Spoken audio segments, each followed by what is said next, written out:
Our From the Other Side series now continues for the West Virginia Mountaineers as they prepare to take on the TCU Horned Frogs. I'm the host, Mike Asti, and this is WVU Sports Now and Pittsburgh Sports Live. I'm going to be joined by the color analyst for both TCU football and basketball, as well as the Associate Athletic Director, John Denton, to talk everything about this matchup that certainly has a lot of moving parts. Whether or not Lady Brown can play in this game is certainly going to be a big deal. But as we currently stand, this is a game between relatively similar teams based on how they played this year. And West Virginia now coming off of a loss, so they couldn't continue that winning streak after the prior week was a big victory over Kansas State. So again, I'm Mike Asti, and I'm going to be with John Denton, again, the color analyst for TCU. So, John, first off, I definitely appreciate the time. I told you off air, it looked like you're outside the press box for the game right now. So I appreciate you getting away from your meeting to do this for us.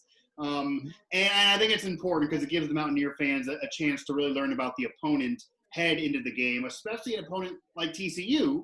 Then Mountaineer fans don't get that many opportunities to watch outside of when they are playing, obviously, and maybe the same thing goes for TCU fans. So I do want to kind of get things started here. TCU 3-3 on the season. It's been a bumpy ride for TCU as well as for West Virginia, trying to kind of figure out where the program is, not far removed from some elite seasons, but right now a little bit of a rebuilding campaign as well for TCU. And obviously Lady Brown's appearance or lack thereof is a major factor to this game. But just in general for TCU, what should Mountaineer fans expect out of the Horned Frogs, and what maybe is a key to this game for you outside of whether Lady Brown plays or not, which we may not learn until closer to game time?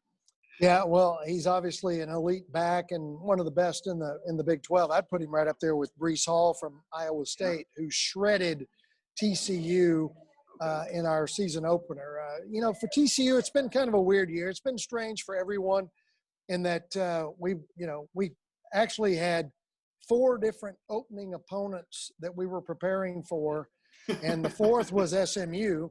And the week of the SMU game, TCU came out with 50-plus positive COVID tests and had to postpone that game. And they're hoping to get that, in maybe the second weekend of December. But for TCU, I think for West Virginia fans who have come to know the Frogs, I mean, these games are always slobber knockers. They are physical games. I mean, we've had a couple of players over the years who came out of West Virginia game with concussions, and they were career enders. I mean, it's always been a physical match, especially in Morgantown, where West Virginia is very attuned to protecting their home field and that sort of thing.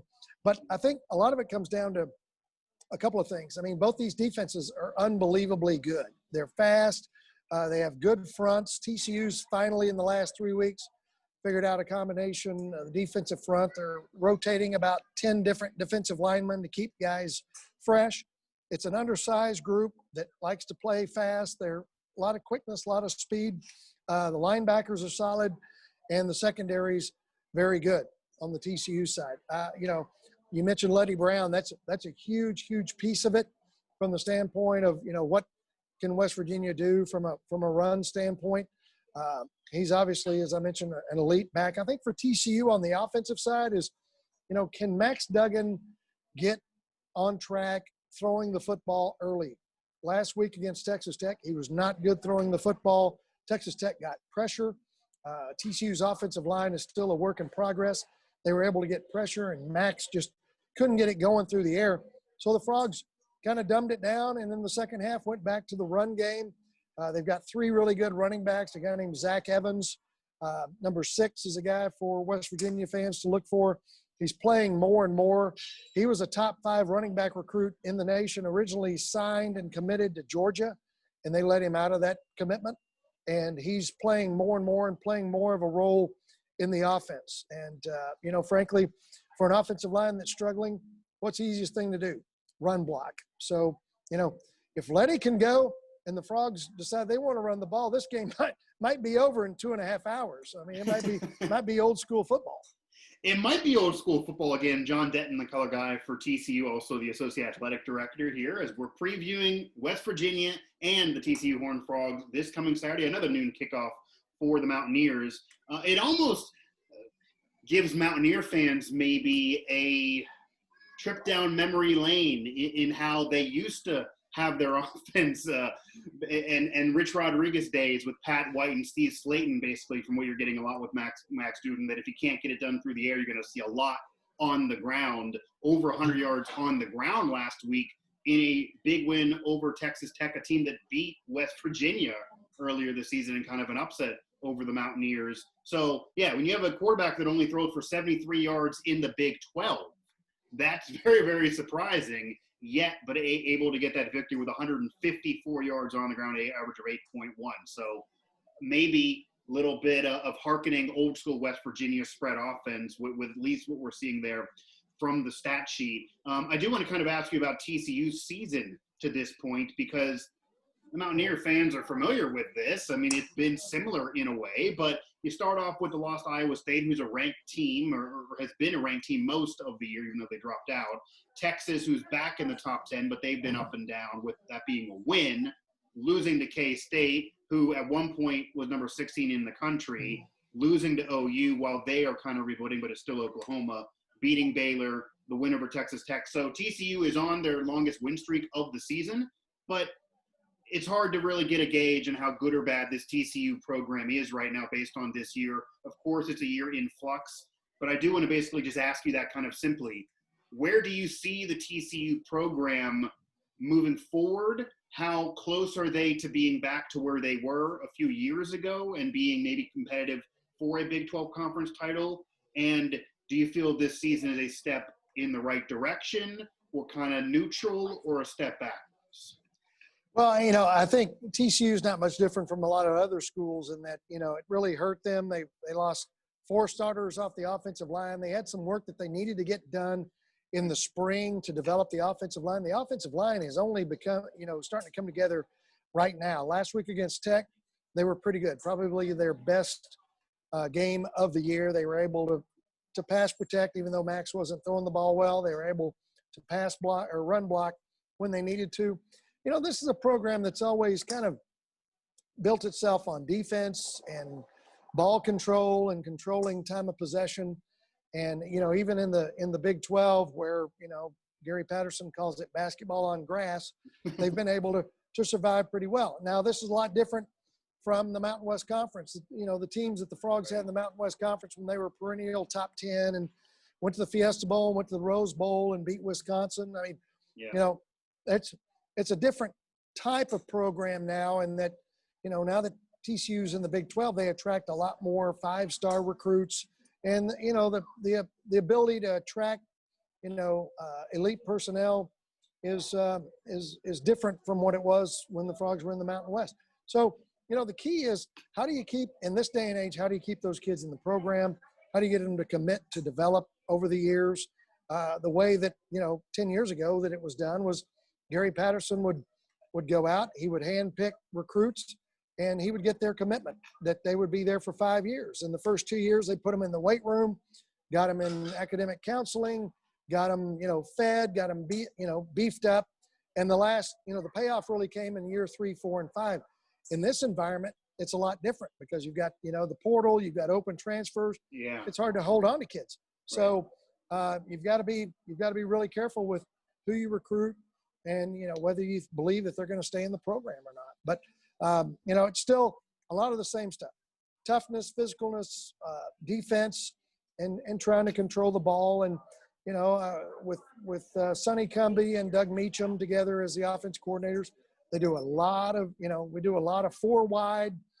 Although there's more keeping a back end or an H back end this year, a little more power football, because that's something that the Frogs have shown they could do. The other thing that's unusual about this team is Frogs won 90% of their home games in the last 19 years. And until last week with the win over Texas Tech, Frogs were 0-3 at home this year. They'd lost 5 in a row at home. So that win over Texas Tech at home was a big, big deal. Right. Good news about this team, if you're a TCU fan, is that they've really played well on the road. They seem to kind of cocoon themselves and kind of circle the wagons and do really well on the road. And I expect no difference this week. I think they'll show up to play it at West Virginia, but it's going to be a physical game. It's going to be interesting to see what condition these teams come out of after this game, because gosh, ever since 2012 when the Frogs got in the Big 12, I mean, these have been just crushing physical games that the next week it was really tough to get ready to go. And you mentioned kind of the history of these two programs playing each other, and they also are very similar in the Big 12 in one way, and you kind of touched on that too, with TCU coming from the Mountain West. And one difference as well for TCU is the schedule strength is now tougher. So you might have an opportunity to lose more games per year because you're dealing with Oklahoma, Texas, et cetera, even West Virginia in that schedule that you wouldn't have before. Maybe you see one of those type of teams throughout a season if you try to get elite and do an out-of-conference. Now it's just in your conference schedule to have two or three of them on a regular basis. This year certainly it's been chaos with the Big 12. But West Virginia coming from the Big East, where they were also able to win major bowl games, and it was a Power 5, but certainly an easier conference strength of schedule-wise than what they're seeing now in the Big 12 on a regular basis years in. And they have played a lot of close games over recent years. Certainly West Virginia kind of gets underrated in being responsible for that issue with Baylor and TCU sharing the conference title and kind of both of them being left out of the playoff. West Virginia getting in the mix there, even though it was a down year for WVU that season. So with any of that said, is there for you a little bit of a connection from TCU fans? Do you feel like there's any animosity from the Mountaineers from being involved in that mess years ago, from these close games, from injuring players, from being similar programs? Is there any chance of a budding rivalry here between these two? Because I know from West Virginia perspective, they're looking for a rival here, and they don't really want it to always be only Texas and Oklahoma who they beat Texas occasionally, but those are the two top dogs. Is there a chance for a similar program rivalry between these two? Well, I think a lot of TCU fans relate to West Virginia because West Virginia in the Big 12 is what TCU was in the Mountain West Conference for years and years. The easternmost school, the school that had to travel the farthest. It was always long road trips, difficult road trips, night games on the West Coast. You get home Sunday morning at 5 a.m. Mm-hmm. All the things that West Virginia experiences in the Big 12, pretty much TCU can relate to. So I think there's probably more of since both schools entered the Big 12 at the same time, I think there's more of a kind of a kindred spirit as opposed to as opposed to a rivalry there. Now, I will tell you, I played at TCU in the early 80s, and my last game at TCU was in the Bluebonnet Bowl against West Virginia, and I am still not over Willie Drury and all that crew that smoked us in the Bluebonnet Bowl. So if there's an axe to grind, I've got that one. But it's from you, not these players who weren't born then. Yeah. No, I mean I think TCU played West Virginia in a bowl game years and years ago, but I think there's mutual respect there. Both these programs are kind of built on the same premise, blue collar, line up, hit you in the mouth, play tough defense, and let whoever can survive and win. And you look at these games over the years, good Lord. I mean, there's been some great games that have gone down to the wire and, a field goal at the gun here and there and 2-point conversions and just, craziness. So, I think more than anything, there's mutual respect because I think in some ways, even though we're 8 or 9 years into Big 12 existence, both schools kind of feel like, we're still a little bit on probation. So it feels like it was just yesterday, really, honestly. 8-9 years. It's amazing to think about, really. It almost still does. And talking with media members and people affiliated with these other schools, certainly this year as well as in past years, West Virginia is still thought of as the newcomer. You get a lot of tenure. West Virginia, you guys got in a couple years ago. No, it's been about almost a decade now, man. It's been a while. So TCU probably going through the same experience as well. And who knows what the future will hold with maybe another conference realignment. But that does kind of feel like the situation between these two programs with being similar in the conference. Now, you mentioned here with TCU, and again, speaking with John Denton, the TCU color guy, as well as associate athletic director here, as we're getting our from the other side take to preview this matchup for the Mountaineers against the TCU Horned Frogs. You mentioned this season being a roller coaster ride, and you mentioned it being odd with not getting as many home victories and coming off the back-to-back finally after basically trading off wins and losses prior to that in the year, and then that losing streak mixed in. You mentioned the long history, certainly, of Gary Patterson being there a long while, and that in comparison to Neil Brown only in his second year for West Virginia. But what has been the difference in terms of recruiting for TCU, and how does that play into the future of the program? Because we know that it's been 8 years now in the Big 12, but recruiting a kid in at a Texas school, being able to say, well, if you're not a Texas five-star and you're not going to go to UT, I can get you in a major bowl game here. Maybe it's an easier or maybe it's a harder sell to say we can have you play against UT in the Big 12 with a school that spurns you and those kids that think they're better than you from high school. Has TCU been able to have success recruiting Texas, or are they kind of still looking outward because they feel like they're the outsider and not as elite as, say, Texas and maybe even Texas Tech at times, even Oklahoma, who dips their toes in there? Yeah, well, I mean, I think Texas and Oklahoma are always going to get their players. They're going to get the guys that they're after. I mean, occasionally you'll see a guy on Saturday, number one, Quentin Johnston, who is an elite wide receiver. He's a true freshman, was committed to Texas, and at the last minute decided, you know what, I think I'm a better fit at TCU. And right before signing date last December, changed his mind.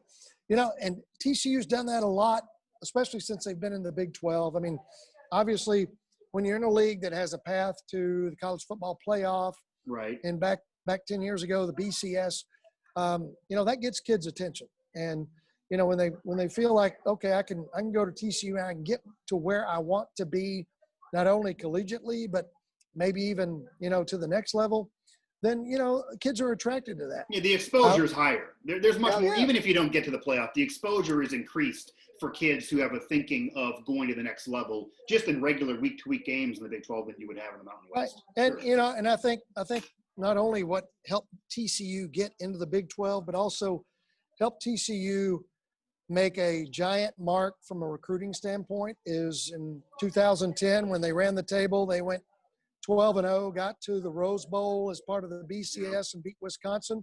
Right. And Texas kids started saying, wow, I mean, okay, here's the only Texas team in the BCS, and they just won the Rose Bowl. I think I'll give TCU a look. And for the next 4 years into TCU's existence in the Big 12, that was impactful from a recruiting standpoint. And now that you've got the college football playoff and, the first year the Frogs are in the league, they and Baylor, are right on the lip of the cup. And, is any of that wearing off, though? Because, yes, TCU had tremendous success at that time and obviously certainly helped them get back in the league even before that. And these kids may not even be aware of that now, but, of course, LaDainian Tomlinson playing at TCU. And that was further back before TCU became truly an elite program at that point. But is it wearing off, or are recruits now still aware of that TCU success, or do you feel this program needs to turn it on again to get back to that level? I think from the standpoint of today's recruits, I think it's probably a discussion that they have with their parents, and the parents probably say, hey, remember LT played at TCU, right, or, TCU won the Rose Bowl. But, for these kids that are, 18 years old now, yeah, that, strange to think about, but were born in 2002. That's insane to think about. Yeah. they're looking at, okay, who's in what league? If they're an elite recruit, they're looking at, okay, I'm looking at Power 5 schools. What's the best fit for me? Who's my position coach? What kind of system do they run? It's easy to recruit quarterbacks and wide receivers and running backs to TCU because it's such a wide open offense. And, that's something that's attractive. And in that vein, that's where you're going up against Texas and Oklahoma. And, I'm just talking Big 12 schools, but, everybody in the nation comes to Texas to try to recruit players and especially skill people. And, the next level battle goes to defensive and offensive linemen, because linemen are hard to find. And, it's showing at TCU right now. Some linemen that they thought were going to be pretty good, they've either not panned out or left the program, and TCU's trying to patch it back together. And that's a glue of a program. So that's how you build up a program, is having a strong line on really both sides of the ball as well. And of course, you got to sprinkle in tons of talent. John Denton, TCU color analyst, joining me here for from the other side preview for WVU Sports Now as well as Pittsburgh Sports Live. Bottom of the video, make sure you click on the subscribe button. Help us out here at the network. John, as we kind of circle the bases here to preview this game, I just want to ask you if these are two programs that are having really average seasons. They've both been trading off wins and losses, similar record-wise. WVU 4-3, TCU 3-3 right now. If TCU wins this game, what happened? What's the key that leads them to victory? And if TCU loses the game, what do you think occurred in terms of your prediction hat?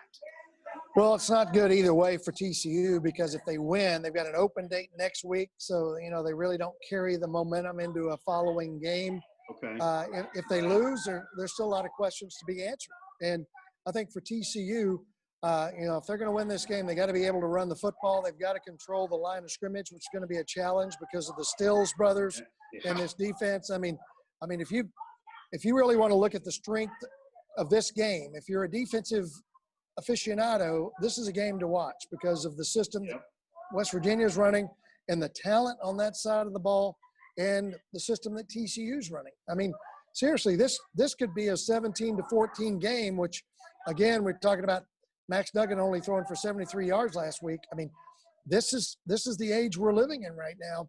And from week to week, you really don't know what you're going to get from one team to the next because, I mean, it's 2020. And as I told a group the other day, I said, every Saturday is its own little different season. So as a fan, you've got to take it that way. And, the coaching staff is starting to figure that out too. And they've got to look for matchups. They've got to get their teams as well prepared as they can. And, I think really and truly, I mean, if Letty can go and TCU can run the ball and these defenses, pound it out, I mean, seriously, this could be a 2-hour and 45-minute game, and we're packed up and on our way to Pittsburgh. and that's how West Virginia played against Texas just a week ago. So that has been the Mountaineers' MO the last few weeks, win or lose. And of course, West Virginia coming off a loss against the Texas Longhorns. But as you mentioned, it being up front with the Still brothers and the Mountaineer defense being an issue maybe for TCU, West Virginia's defense has played really well this year, was number one in the nation a few weeks ago, which is kind of surprising to think about based on the drama and all the controversy with Vic Koenig through the offseason. They've still been able to turn it on without really a true defensive coordinator.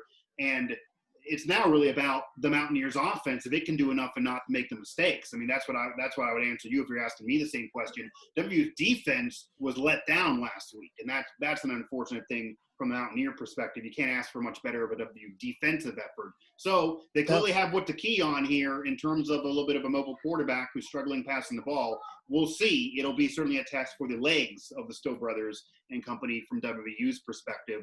I do want to get you out here with this. I know you're at a party here and you're meeting some friends and colleagues. So I just want to kind of ask you, this appears to be a year we really don't even have a debate for this any further. This appears to be a year the Big 12 is going to be left out of the college football playoff. Kansas State had a run a few weeks ago. The Mountaineers kind of ruined them there. Oklahoma State seemed to maybe be that team this year with Chuba Hubbard and company. Doesn't appear maybe to be them. Oklahoma's going through a little bit of a rebuild. Texas, they claim they're back all the time, but as you know, we have yet to really see that come to fruition. Maybe they'll continue it. They're in the top 10 now, but those two losses don't look good on the overall resume. And with what's going on, there's probably not much room to get in that top 4. So I will ask you this, as a guy who's now been around the Big 12 for a decade as well and been around college football from a player and an analyst and working for this school for a long time, that I told you off air is about as long as I've been born, as I joke with you.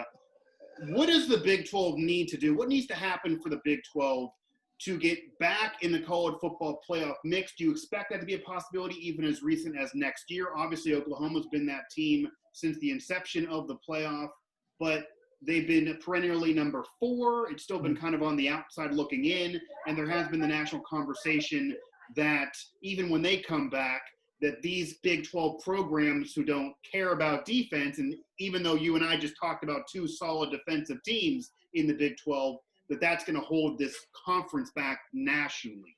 So in your estimation, is the Big 12 far from getting back to actually having a chance at a national championship, and what maybe needs to be done? Is it from a recruiting perspective? Does everyone in the Big 12 need to think we do need to care more about defense to get a national title out of this conference? And what are your thoughts there? Well, I think number one, I mean, you've got some coaches that are on the right track. And I'll start with West Virginia coach Neil Brown. I mean, he wants balance. Matt Wells at Texas Tech wants balance. He's emphasizing the run game. TCU's emphasizing the run game and defense.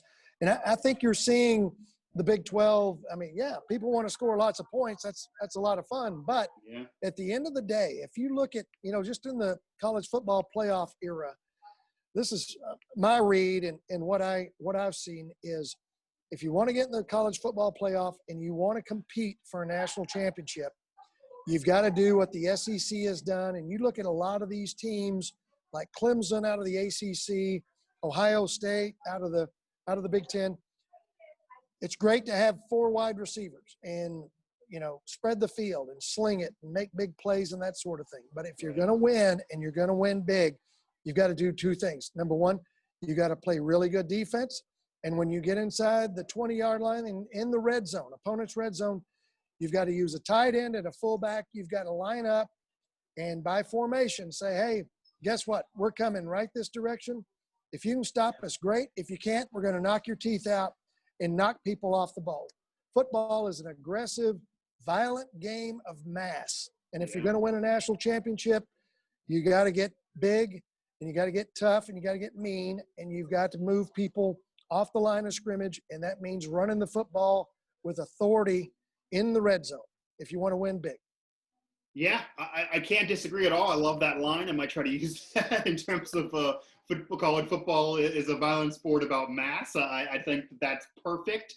And it is kind of unfortunate because we talked about them throughout this entire show. The Still brothers, certainly Darius Stills in particular, he fits that to a T. But unfortunately, he's been a part of a transition of head coaches and been a part of a rebuilding era for the Mountaineers. If he could be around for the next 4 or 5 years, maybe he would be that perfect player to bring a program to that next level. That's not going to unfortunately be the case. But those type of players, the Still brothers type of players, certainly need to be there. And it does appear that the days of just trying to win arena football style in the Big 12, it might get you the number 4 spot if you're Oklahoma, who's going to get that cachet off name recognition to get in there with maybe only 1 loss. But as you know, and we talked about the kinship, West Virginia and TCU have less room for error through a college football season than, say, Oklahoma or even Texas would. For WVU and TCU to ever have a chance of getting in there, it needs to be through the defensive strategy and then scoring enough points to sprinkle around with a quarterback and a running back as well. So I think that's a perfect assessment. John Denton here, TCU color guy and associate athletic director. I definitely appreciate the time, man. I'll let you get back to your party there, and we'll look forward to a fun college game this Saturday that we'll also cross our fingers based on what's going on in the NFL and college football today even that this game happens. That this game actually gets underway, because my strategy here with any of my football coverage, pro or college this year, has been until I see the kickoff, I'm not 100%. I'm not betting any money. So hopefully this game happens, and hopefully it's a good one. As you mentioned, it might be a game that is for the defensive fan, that those traditional Big 12 fans who flip it across that are normally used to 45 points, they may not get that in this one, but nonetheless, it might be a slugfest. So, John, I absolutely appreciate the time, man, for sure. You bet. Enjoyed it. Thanks for having me. No problem, man. John Denton there, the color analyst for TCU football and men's basketball, associate athletic director as well. Mike Asti here, and again, Mountaineers and TCU will square off this coming Saturday, another noon kickoff. It's going to be a slugfest, and again, follow us throughout the Now Family Networks, WV Sports Now, Pittsburgh Sports Live. Click on the button here below. And get ready for another fun Saturday of college football.